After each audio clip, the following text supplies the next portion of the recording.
Hey, this is Saucy J back with another Real Housewives of Potomac Season 6, Episode 11 recap and review.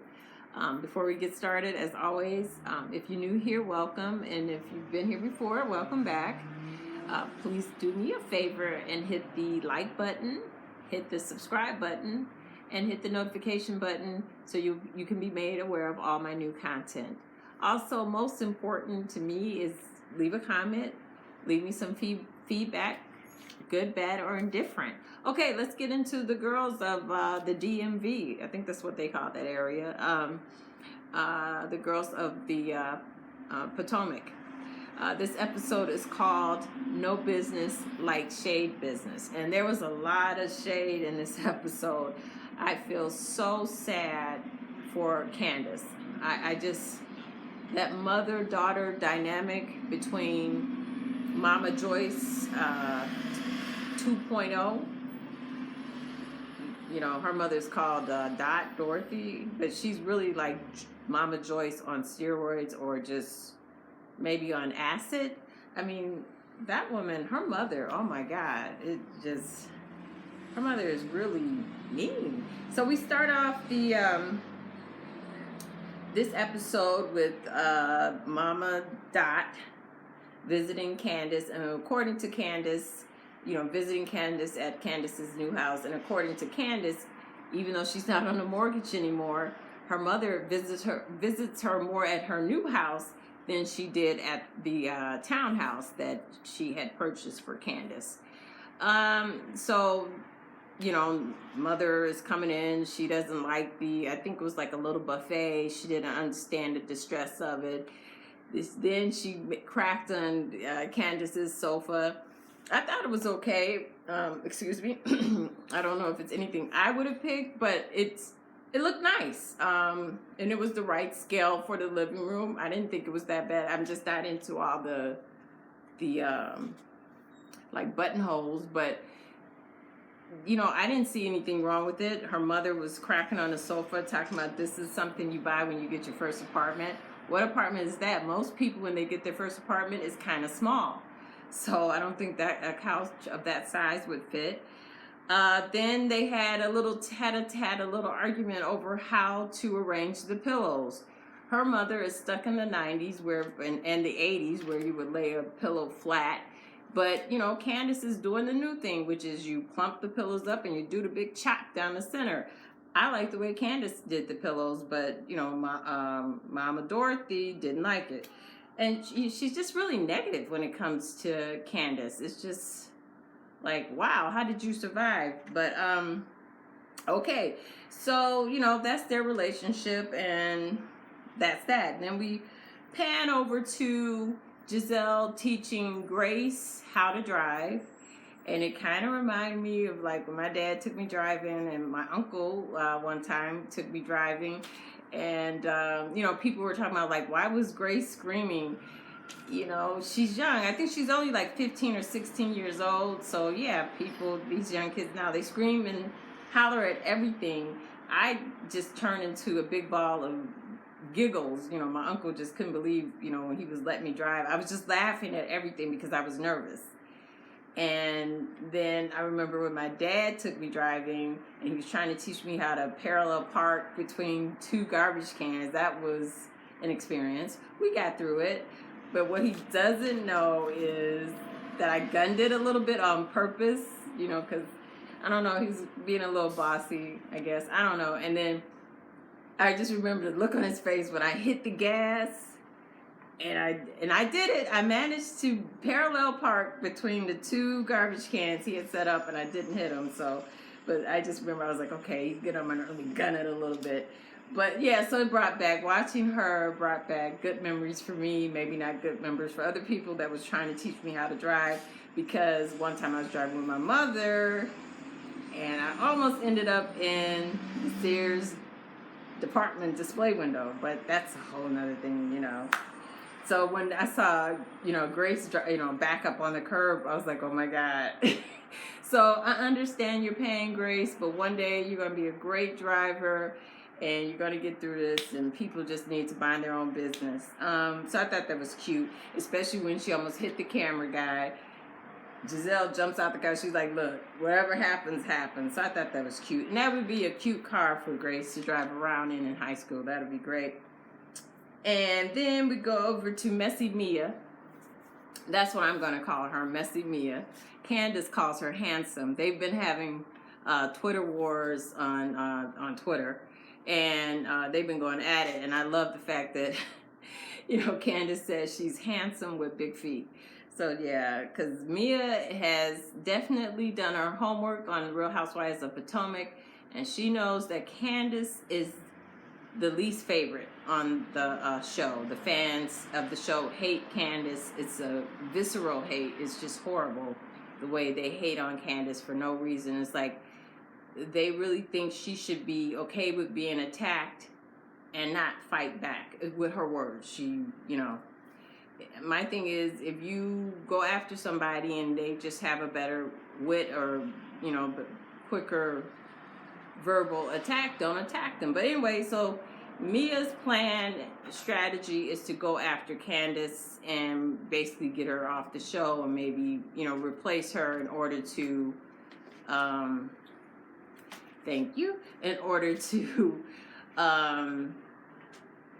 keep her spot on the show. So that's her strategy.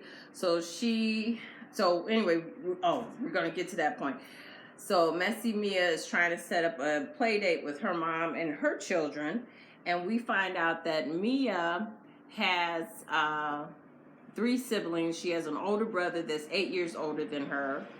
And then her mother had a set of twins 7 years younger than her, fraternal twins. That's when you have a boy and a girl. And her mother lives with her sister. So she has 2 brothers and a sister. And her mother lives with her younger sister, and her mother helps out her sister with her, her children. Her mother watches her sister's children. Mia thinks they have a codependent relationship. Whatever. That's just what it is. So she's trying to get her mother, she's trying to get more of her mother's time and for her mother to get with her and her kids. And her mom is pretty busy with helping out her sisters. So we see once again that Mia, you can see that she still feels abandoned by her mother, and she's needy. She needs her mother's time and affection. And her mother, there's a strange relationship there. And of course, given the history, we know why. But they're going to work on it. So then we see Mia taking a stab at making eggs with a spoon.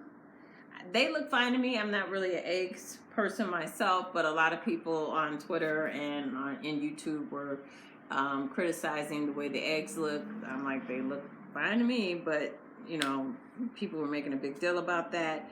So she, brings her husband up to speed about what's going on with Candiace and the fact that Candiace asked her to be in her video shoot, and she was kind of excited about that. And, they both talked about how it's not good to have your mate be your manager because if things go wrong, you still got to go home and be with that person at night. They thought it would be better that she hires someone. I think in Candiace's case, she's really just starting out her singing career. Maybe right now, she doesn't want to trust somebody else, because when you do hire someone, especially getting into the music industry, it can get kind of, and I think she's been down that road, because I think she was in a girl group and it didn't work out. So the only thing I just can't stand the way Candiace says husbander all the time. I'm like, oh, that's not cute. And you really, after this season, you should really go ahead and just get a manager and just do your homework and find a, decent manager. They're going to all want their cut, but just find one that you can work with, because I'm not so sure with Chris if he would be a good manager as well, because he doesn't have experience managing people. And you're trying to get a singing career going she's already in her early 30s. That's, she should be either at the pinnacle of her career, or maybe heading downwards. You know, so who is she trying to sing to? I don't know, but I did listen. I like the first song she did for the show. Especially when they sped it up and it gave it like a Washington sound. I can't remember, a DC sound. I can't remember the name of it. I'm not. Drive Back. I did see the video. I did watch it. It turned out to be good. We'll get to the filming of it. But the song itself, I don't know. I mean, she can sing. That's one thing about Candiace as opposed to Ashley. Candiace actually has a voice. She can really sing, but I don't, it's kind of slow for me. It's a little too slow for me. So let's see. And one of the other things that pissed me off with Mia is she's such a liar and she can't talk. It's like, what's with the Valley Girl accent? I'm like, do you really talk like that? I'm not. It's like she's acting all the time. She's lying all the time. When she meets with, they showed a scene where they were meeting with the general contractor, and she was like, "Oh, you brought the architecture," and even he was looking at her. The guy was looking at her like, "What?" And really, she meant to say architect, and he wasn't an architect. And Bravo, being shady, wrote on the screen, you know, general contractor, because that's what he was. I think those franchises, they pretty much build themselves. You just find a space. Like if you buy into Massage Envy, I guess she owns some Massage Envy salons. It's a franchise. They, you know, they have the plans on how they want the place to look. They give it to the general contractor, and he makes it happen. But she always want to act so much better than everybody else. She's so pretentious. And right now, people like her. Why? I don't know. But they love people like that. And then another word, when she was talking about when you couldn't have a husband as a manager, excuse me, she said the relationship will flounder. I'm like, that's not a word. She meant to say flounder. But I just hate when people try to act like they're oh so much and then they're a dumbass. Pure and simple. You know, it just makes you look really stupid. And then, you know, because Candiace, one of the things Mia said that struck me is, I'm like, is she hoping for Candiace to be a one-hit wonder? Like, why is she so invested in Candiace?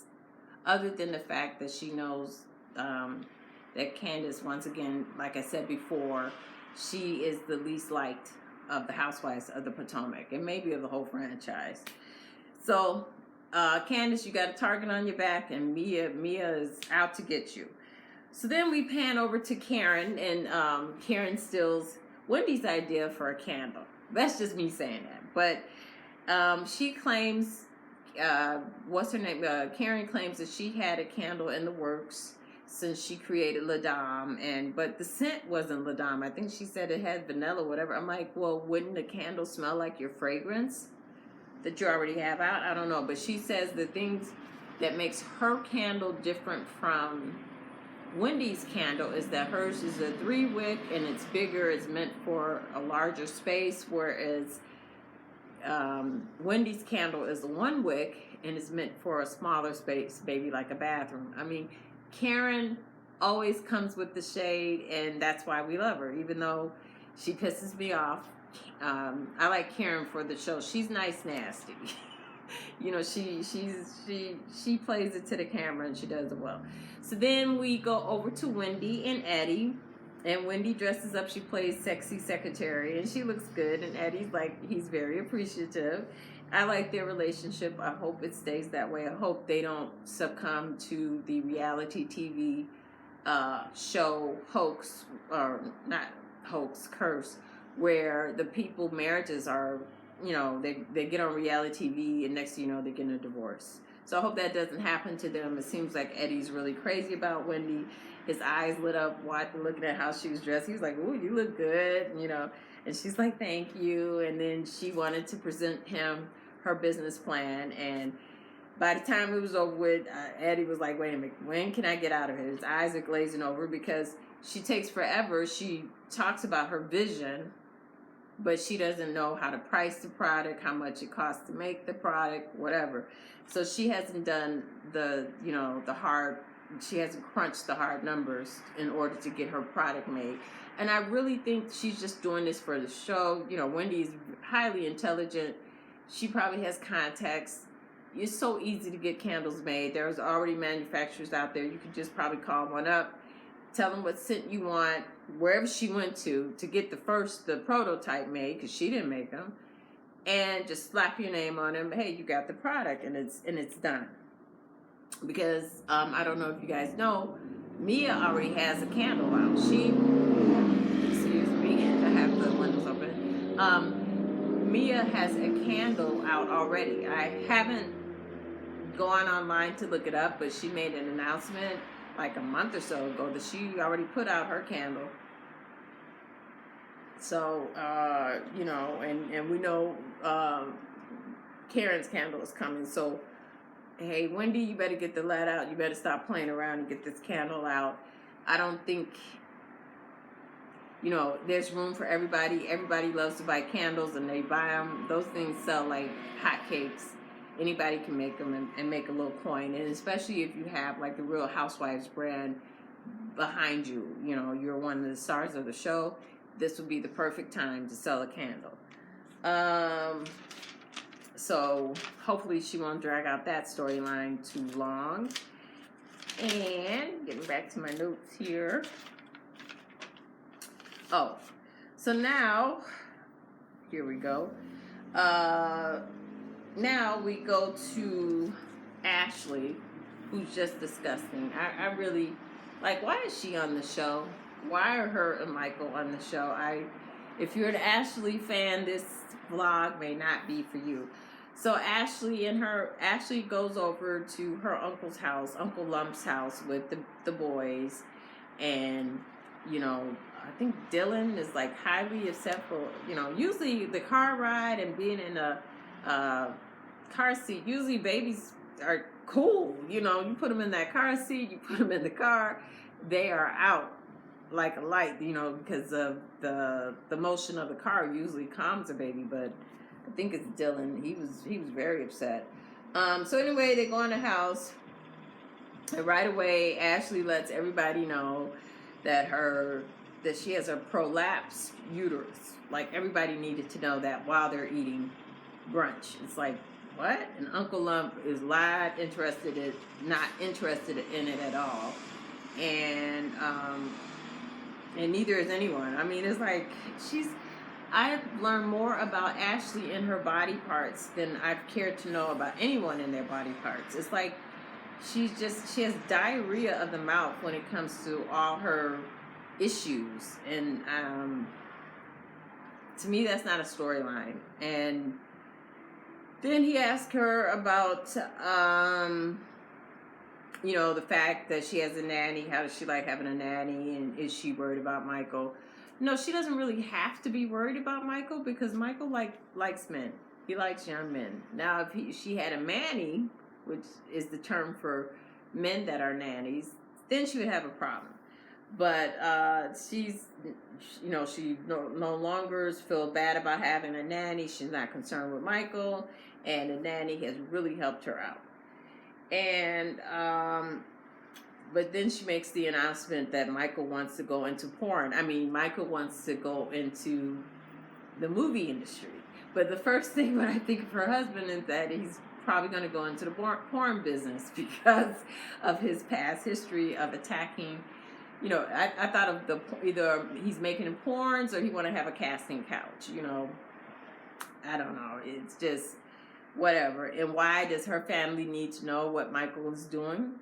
I don't know. And then Uncle Lump is talking about, you know, he doesn't need to do that right now. He needs to be focused on family. I'm like, Uncle Lump, Michael is a multimillionaire. He does very well for himself. So if he wants to branch into the movie industry, that's his business. It's his money. You know, what do you care? You know. But anyway, he wasn't impressed and was concerned about him spending too much money, and Ashley pretty much told him what I just said. Look, he's very well off. He's, you know, Michael knows his business when it comes to money. And then the funny part was that he wants to put Ashley in the movies. Well, then that might be a concern because nobody wants to see Ashley. Nobody wants to see her, but whatever. So then we go to Robin and Juan, and they're going to rent warehouse space because Robin, due to her business, she needs to move out of her mother's warehouse and get her own space because I guess she's selling so many hats, she needs to expand. And that's good. I just think Robin is stupid. I used to really like Robin, but you know, to me when she came in with Juan and she tells the lady, "This is my ex-husband, fiance," I'm like, why would you do that? Just say, "Oh, this is Juan." Okay, now where's the space? Why that lady doesn't need to know anything, you know? Like she's silly, and that whole relationship is silly. I don't understand it. At first, I did in terms of financial reasons, what happened. You know, she lost all his money, which is crazy to me. I still don't understand how you do that. How you gave all of your ex-husband's money to this friend. I'm sorry, if the person wasn't with Fidelity or you know, or Chase Bank, some big investment firm, no way would I ever give some money to a friend. You know, they're not with Prudential or TD Ameritrade, no. Mass Mutual, no. If he's just a guy that had a shingle and he likes to invest, you know, as a friend, maybe here's $500,000, see what you could do with that. But the whole bulk of the fortune, you know, what your children will rely on later in life, you are crazy. And Juan was crazy for trusting you, but he probably feels like you did so much, you and your family did so much for him by allowing him to live in your house while you guys were in high school and college together because, you know, basically his mother, I guess she was strung out on drugs and his father was nowhere around, so he had nowhere else to live. So anyway, you know, they're still in this sick relationship where they probably really need to let go of each other, but for whatever reason, they're staying together. She introduces Juan to this lady she doesn't know, that she's going to just rent a space, and she probably didn't even rent it, you know, she probably did that as a scene for the show. She's such a liar, and who knows if that hat business is probably already gone the way of Giselle's makeup business. So anyway, we saw that. Then we see Candiace goes to rehearsal for her video, and Candiace can't dance. And you know, you would think, and I think it's also because she's older, but she used to be on pom-poms. It's like, if you could do that, you should be able to pick up dancing. Maybe not classically trained stuff, but little bebop movements, you should be able to pick that up, you know, because you were on pom-poms. So, but anyway, she was struggling through that. And so now we're going to go to the part I really want to talk about, the video shoot, the day the video happens. And of course, Thirsty Mia shows up first, her and the film crew, because it was people there setting up, and she was there first. Then I think, and then Wendy shows up because she's a professor and she's corporate. So these are the people that's going to get there on time. You know, usually on video shoots, they never happen right away at the planned time. There's always a snap, you know, something always goes wrong. So, you know, and they're making cracks about it. Then Giselle shows up, and right away she zooms in on Wendy's boobs and you know, fixes Wendy's jacket. It's like, girl, you know, just go get you some boobs, because the way you are so fixated on Wendy's glow up is just, you know, I see the jealousy. Just go, you need to go take some money, stop being cheap, and get yourself a mommy glow up. Especially get something done to that neck. All those lines, oh my God.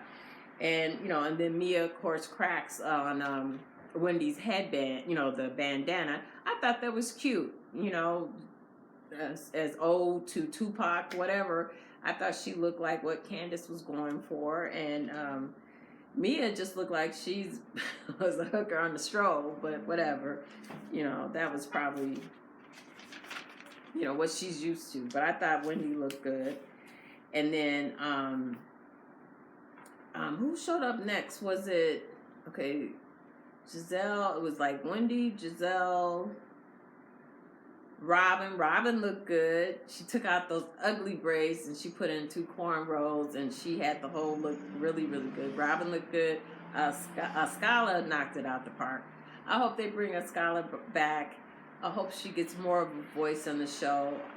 She brings the clothes. She brings the cars that she showed up in that car and everything. She looked good. I thought Scala looked very good. And then Karen showed up looking like she's going to work. But whatever. She's from that, age group where she would dress like that. As opposed to really trying to dress sexy for a video.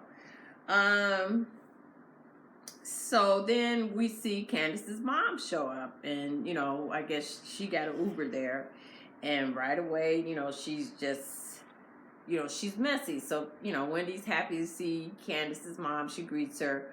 Mia introduces herself to Candiace's mom and all up on her just to get the dirt. And Dorothy does not disappoint her. She does not know this woman, as far as that was their first time meeting. And she's telling this woman who she does not know all of her daughter's business. Like, woo, like what kind of... Then Mia, messy Mia, just nosy Mia, asked Dorothy how old was she. Like, why do you need to know that? Like, why are you all up in Candiace's business? And then Dorothy was like, kind of like hesitant about it and telling her 54. I'm like, really, Dorothy? Okay, you're an old looking 54. But anyway, and because she said, oh yeah, you and Candy look like sisters. No, they don't. Stop lying. They do not look like sisters at all. You would definitely say that's the mother, that's the daughter. So, she's buttering Dorothy up to get all the information, and Dorothy is loving every minute of it. She's loving the cameras, and she's just putting it out, all of her daughter's business. And she's letting everybody know that when she left the house, Chris was there. Chris quit his job after they got married. Even Karen was like, woo, wait a minute, me and your daughter are just getting back on good terms, and, you can't be telling me this. And, oh, come over here. And then Dorothy goes, I know we're mic'd. Because I think Karen's like, Mike, we're mic'd. And Dorothy was like, yeah, I know we're mic'd. I'm like, oh my God, this woman is diabolical. What kind of, you are telling... Karen called your daughter crazy and made a trip she didn't just call, she went and met with Bravo executives to get your daughter, I think with HR, to get your daughter fired from Potomac. I would never talk to that woman. She'd be lucky if I didn't spit on her when I saw her. It's like, you tried to take food out of my baby's mouth. It's no way I'm talking to you, let alone telling you anything about her. Like, I would be asking my daughter, like, why the hell is she here? I can understand why Ashley's not there, but she don't need to be here either with her old ugly ass. No way would I be talking to Karen. But this woman, I could not be her patient. She's supposed to be a wealthy therapist. This is where all the money comes from. She's a therapist. I think she might be a psychiatrist. It's no way in the world. After watching her on this show, I couldn't be her patient. If this is how you treat your flesh and blood, I would have to ask Candiace, were you adopted? Like, what? This woman is crazy. And anyway, so I spent too much time on that because I was just incredulous as to how this woman was telling all this business, but I'm glad she was, because I never understood why Candiace married Chris. He seems like he seemed like he was nice the first season. This season, and I'm not too impressed. And I never thought she should marry him. I thought maybe she was marrying him for the show, so she could stay on the show or whatever. But it was a planned wedding. It was being planned before she got on the show. But because you married a man, I think he has, 4 kids. He has a son that he never really had anything to do with, the oldest boy, and Then he has 2 kids that actually stay with them, and I think there's a smaller child, you know, that has it. So I'm like, he's got 4 kids and 3 baby mamas. Okay. And no job. All right. So let's get to the video. So, the cars that Chris guaranteed were going to be there for the video. Yeah, Candiace finally arrives. Wendy goes over there to say, hey, you know, your mother putting all, you know, Mia is talking to your mother, getting all this business, blah, blah, blah. Candiace, like, she logs it in, okay. But really, she's focusing on getting the video done, which I applaud her. I'm glad she didn't get sidetracked by that, but I'm also glad that Wendy was a true friend to let her know, hey, this is what's going on. And then the cars don't show up. Candiace doesn't freak out, which is, I was very happy she didn't. She thought quick on her feet. She got all these beautiful cars here. You know, Escala drove up in the latest and greatest Range Rover. Karen had I think a Maserati. I can't remember the car she had, but it was some type of sports car. And then they, you know, used all the other cars, and they made it look really good. It all worked out. And, you know, then Chris shows up while they're filming in his chef's uniform with an apron. Like, Chris, really? Is this how we're going to play it? And then he's walking. Where's the car? Where are you walking? Why are you walking? How did you get there? It's like, girl, why are you with him? Like, if you don't see it, I see it. So he's walking up, supposed to be pissed about what? I don't know. Because when she was trying to call you, you didn't answer your phone. She was trying to call you, let you know that, you know, the cars didn't show up. Candiace made it work. And that's that. It's done. So, you know, the video gets done. Everybody's happy. And, you know, I just didn't like the way Candiace was jumping on him at the end. I'm like, for what?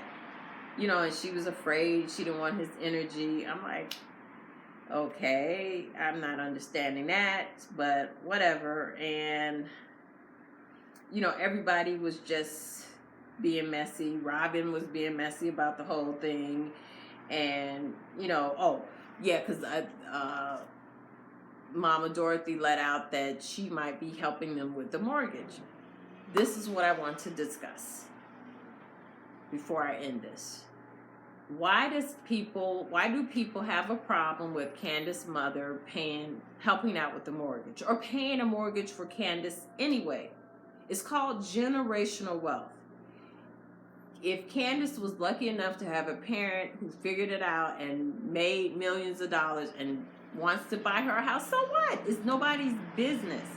Why is it okay for white people, Asian people, Hispanic people to financially take care of their children, but it's not okay for black people? Why is it that we always got to pick cotton?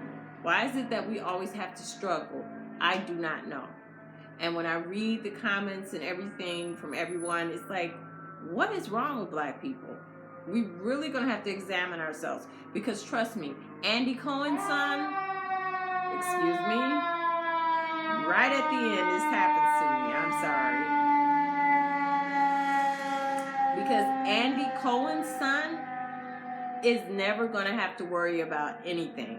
You better believe Andy Cohen's son is never going to know what a mortgage note looks like, let alone pay one.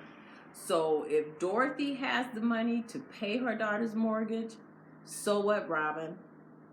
You wish your parents had it that good. And maybe they did, but maybe they got tired of bailing out you and Wanda because of all the stupid decisions you made regarding your finances. So that just struck me as odd that Robin was worried about, oh, it's Candiace paying her bills. Get over it. Just, leave Candiace alone. And Candiace, you better smarten up. You only have one friend on the show, or appears to be one friend on the show, and that's Wendy Osefo. And you and her, the 2 brown skin girls, and maybe Escala, include her in. You guys need to figure it out, because these yellow bitches they are not your friends. None of them. Not Robin, not And that's right, I said yellow bitches, because on that show, it's a lot of colorism going on. So what? It's like Robin, Giselle, Mia, and Karen against Ascala, Wendy, and Candiace. I hope Wendy and Ascala and Candiace figure it out and come together and hold their own against that onslaught. Because Mia is coming for you, and Giselle is right there behind Mia, like, yeah, girl, keep me in the loop. Find out all the dirt on Candiace. It's like, Giselle, get a life. Anyway, that's my take on it. Let me know what you think down in the comments. And remember to hit the like button. That helps me out with the algorithm. Hit the subscribe button. Build up my numbers. We're trying to get to 1,000. But if we could get to 100, that'd be great. And leave a comment and hit the notification button so you can be made aware of all my new and latest and greatest content. Thank you for watching again. Bye.